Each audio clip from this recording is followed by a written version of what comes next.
Magandang oras mga kababayan, mga ka-Golden Boy. Kumusta ang lahat? Ang ating bigyan ng reaksyon ngayon ay itong balita kanina ng Daily Jagran News Channel ng India na si Putin, ang presidente ng Russia, ay umapak sa isa sa mga isla ng Japan, diyan sa tinatawag na Kuril Island Groups, kung saan ay may plano daw si Putin na magtayo ng eskwelahan at ng ospital sa isla na yun. Kaya ito'y isa na napakalaking diplomatic grenade or parang diplomatic bomb na ginawa ni Putin dahil nga ay parang nabastos niya ang Japan dahil yan ay pinag-agawan na isla nila. Nagkaroon nga ng gera noong unang panahon diyan. Pero yan talaga ay parte ng Japan. Kahit tingnan pa natin sa Google Map, yan ay malapit na malapit talaga sa Japan at ang layo-layo niyan sa Rusya. Katulad din yan ang ginawa ng China na ang layo-layo ng baho di masinlok pero pilit na inaagaw. Kaya parang diplomatic grenade ang pagyapak ni Putin sa isang isla diyan sa Kuril Island at hindi ito nagustuhan ng lahat ng mamamayan sa Japan. Kaya nako, baka mas mauna pa ang giyera ng Japan versus Russia kaysa China versus Taiwan and the Philippines. Kaya tayo ay very concerned dito sa Japan at Russia dahil meron tayong tinatawag na Defense Treaty with Japan. Pirmado yan ni PBBM. Kapag inatake ang Japan ay tayo'y obligado na makipaglaban din sa Japan, kasi kapag tayo aatakihin ng China ay obligado talaga ang Japan na tutulong sa atin. Kahit pa naman ngayon na wala pang gera ay tumutulong na talaga ang Japan sa atin mga kababayan. Kaya ito atin muna pakinggan at panoorin ng video courtesy ni Nikita Kapoor. 80 years, two nations, zero peace treaties. That is how long Russia and Japan have stared at each other across 4 tiny islands in the North Pacific. And now that standoff just got a lot louder. Vladimir Putin landed on Iturum. It is the largest of the Kuril Islands. Volcanic, remote, fought over since World War II ended. And here is the thing. He is only the second sitting Russian president to ever set foot there. The first was Dmitry Medvedev back in 2010. Putin toured a fish plant, a school, a medical center. Sounds routine, doesn't it? Well, it wasn't.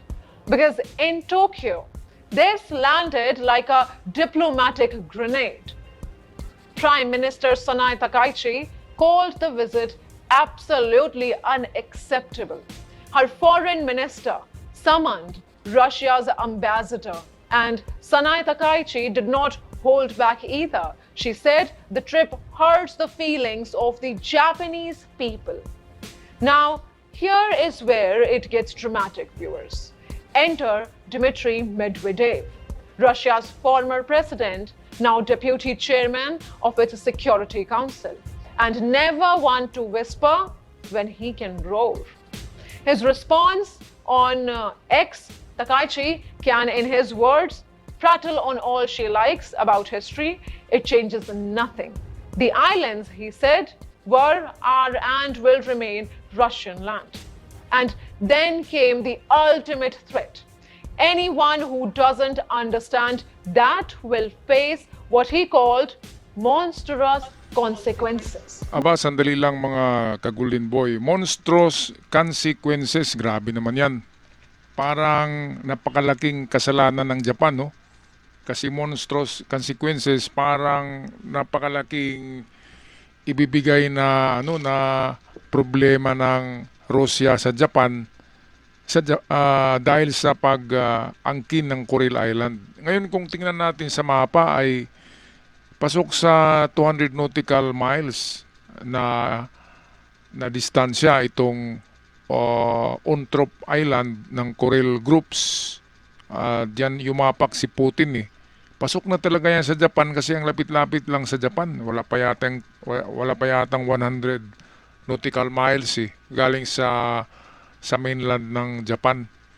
Kaya pasok ito sa UNCLOS, sa United Nations na Conventional Law of the Sea, ang batas ay pasok na pasok sa pag-angkin ng Japan ng isla na yan. Ang tagal-tagal na. 80 years ago nang inangkin ng Japan yan dahil nga malapit sa kanila at pinag-awayan na yan ng Russia at ng Japan noon pa man. At wala man lang ni isang ano diyan.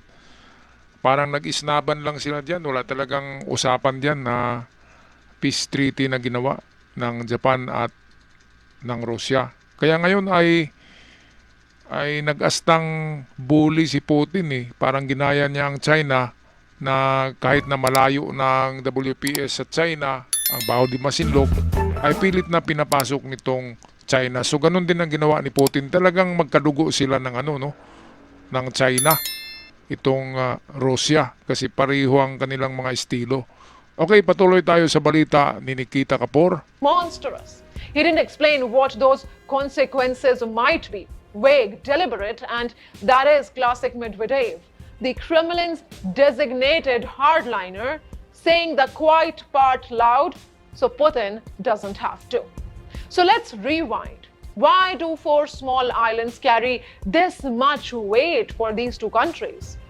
Iturup, Kunashir, Shikotan, the Habomai Islets. Japan calls them its northern territories. Moscow calls them the southern Koreas. The Soviet Union seized them in the final days of World War II after Japan's defeat, and roughly 17,000 Japanese residents were displaced.